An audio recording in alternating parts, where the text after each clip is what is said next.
Good morning mga ka-farmers, mapagpalang Martes ng umaga sa ating lahat mga ka-farmers. Nandito ako sa aming munting kubo mga ka-farmers. Ang inyong ka-farmers ay madalang na lang na mag-upload ng mga video dahil hindi ko pa napalitan ng aking CP mga ka-farmers. At mga ka-farmers, ito 5:30 AM ng umaga mga ka-farmers ay tumatagaktak na itong aking pawis mga ka-farmers yan, no? Tignan ninyo ang inyong ka-farmers, dudyot.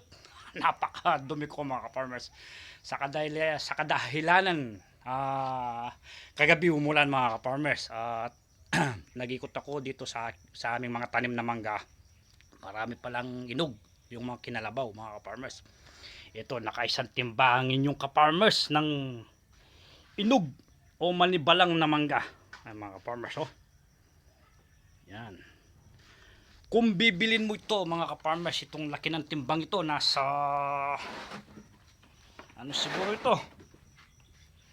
Nasa 12 liters o maigit pa. Ito mga ka-farmers, malaki, malaki. Ito na, kung bibilin mo ito, nasa 1,000. Nasa good size naman mga ka-farmers itong kinalabaw. Oh, konti lang yung mga bunga mga ka-farmers, kaso matataas. Kailangan mo umakyat doon sa mataas na mga mangga dahil nga sa kadahilan na hindi ito na spray ng inyong ka-farmers ay nasira yung maraming bunga mga farmers. Ito, tumatagak yung pawis ko mga farmers, pasensya na kayo. At ito, may inog na mga ka-farmers, oh. May inog na. Yan, oh. Napakatamis mga ka-farmers. Inog ito sa puno mga ka-farmers, kaya matamis.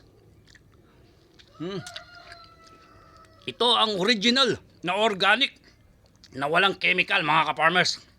Hindi ito sa Kapampangan sa amin kinarburo, hindi ito kinarburo. Hindi ito na spray.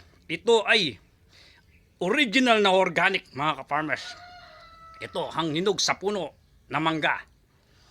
Ang tamis mga ka-farmers. Itong manggang ito ay kinalabaw mga ka-farmers. Marami pa dyan mga bunga, yung Indian. Tinatawag nilang Indian mga ka-farmers. Tamis. Ganito muna mga ka-farmers. Sana maka-upload muli itong aking cellphone. Hindi ko alam nito kung tinuloy niya sa video mga ka-farmers. Kung minsan kasi nagbibideo ako, napuputol, kaya hindi ko na-upload mga ka-farmers.